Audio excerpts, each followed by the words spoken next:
Okay, so we're starting to get going now with John's Gospel. We've done the prologue.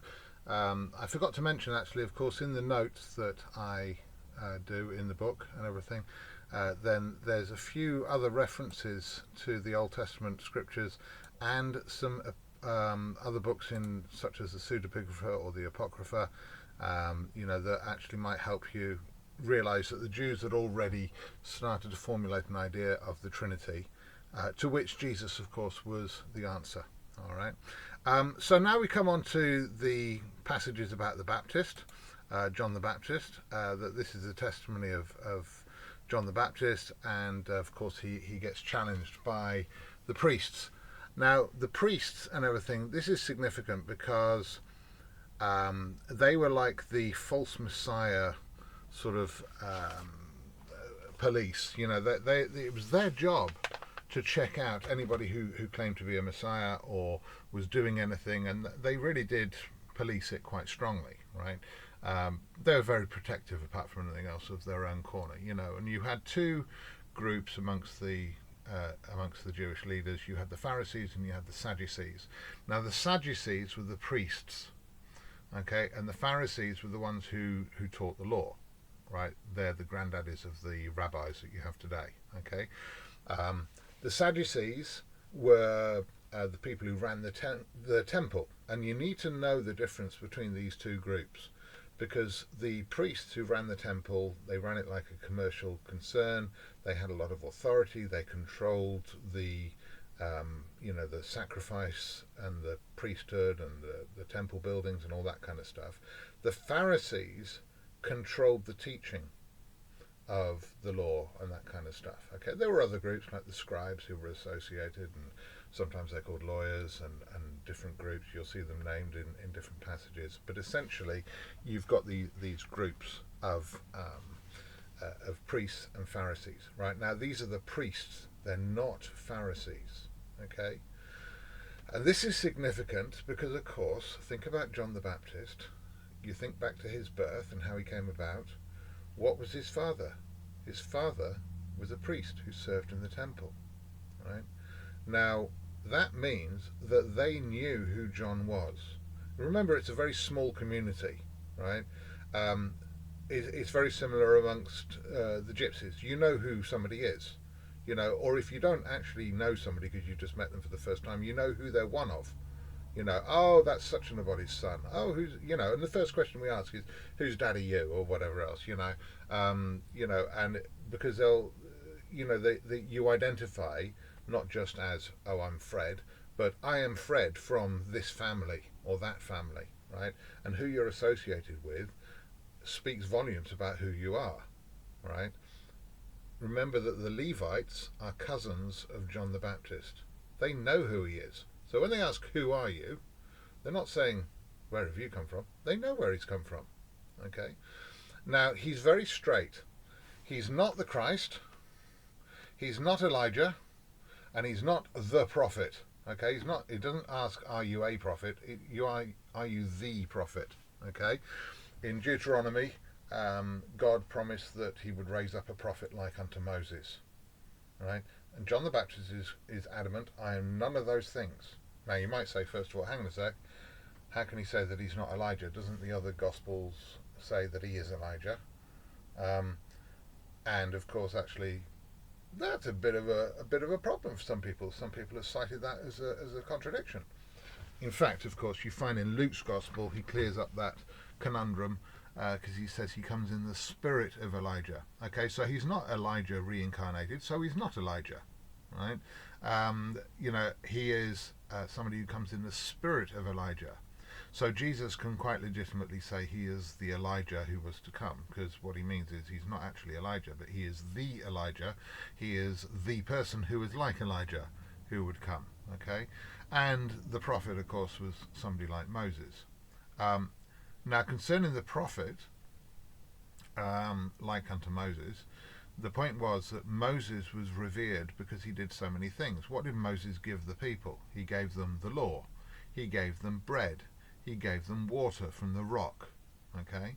So if you're expecting a prophet like Moses, then one would naturally assume that this prophet, that's coming will do those same things. So we're looking for somebody who gives you bread, who has water, who gives you the law, right? And in John's Gospel, all the way through, we find out that we have that and more in Jesus. Jesus not only gives the bread, he is the bread. Not only gives water, but he gives the Holy Spirit, and he is the temple from which that water flows. You know, think of Ezekiel, the vision of the temple with the river that flows from it. You know, it's all fulfilled in Jesus, right? And so therefore he is the prophet who's not only like unto Moses, but is better than Moses. All right, and this is a major theme all the way through John's Gospel. All right.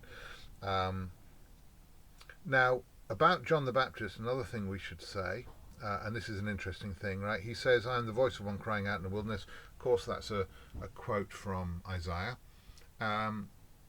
In Mark's Gospel in particular, it's got Isaiah merged with a bit of other scriptures, Malachi and different things, and that was actually quite a normal rabbinical thing to do in those days, was to merge scriptures and put them together.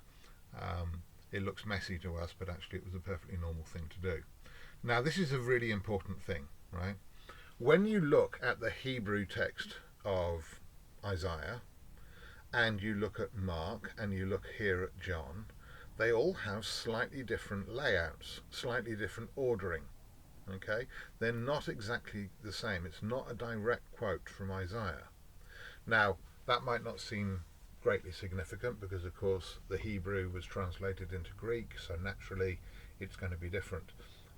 But you can look at the Septuagint, which is the Greek Old Testament translation, which was done a couple of hundred years before this, and you can see the layout there. And what's interesting is, because I'm not going to bore you by actually displaying them on the screen, because I don't want to get too technical. What's interesting is this, right? When they found the Dead Sea Scrolls in, about 50 or 60, 70 years ago now, when they found the Dead Sea Scrolls, the people called the Essenes, or the people who were thought to live there, who had made the scrolls, quoted Isaiah in exactly the same way as John the Baptist quotes it. Now, that suddenly opens up a whole world of possibilities. Does that mean that John the Baptist was actually one of the Essenes? Was he one of the Qumran people out in the wilderness, right? It was just a question of the way that it's laid out. Was it the voice of one crying out in the wilderness, make straight the way of the Lord, or the voice of one crying out in the wilderness, make straight the way of the Lord? So is the voice in the wilderness, or is the way of the Lord in the wilderness, right? And they took it as being, that they had to be out in the wilderness to make the way of the Lord, and they had to be the voice of one crying out, and so they couldn't do that in the city because they had to be out in the wilderness. And so it's all to do with the way that the passage is actually emphasized, right? The point is, however, it opens up the possibility that John the Baptist was an Essene. It doesn't prove it, it just indicates it might be the case. Okay, so let's get carried away with that. All right. So there's quite a significant sort of a statement there. All right. And of course they ask him, like, why are you baptizing if you're not Christ, Elijah, or the prophet? And he points, of course, straight away to Jesus. Okay, comes back to what I was saying about the people in Ephesus. If they were people who revered John the Baptist, then all of this would be a big shock to them, because they were treating him like he was the Christ. And here he says, out of his own mouth, I'm not the Christ, I'm not Elijah, I'm not the prophet. And, I'm baptizing to prepare you for the one who's coming. And he's the one who is really worthy. He's the one that you've got to follow. So, of course, John the Baptist points them straight to Jesus. All right. So I hope that helps. I hope that sort of clarifies a few things there. I'm sure it raises a few questions as well, because I'm just going through this very, very quickly. It's only supposed to be just enough to pick out the major points from the text. Of course, there's a lot more. If you are interested in the way that the text was worded, I can send you some specific details, but I'll do that privately because it's too time consuming to do it here. All right then.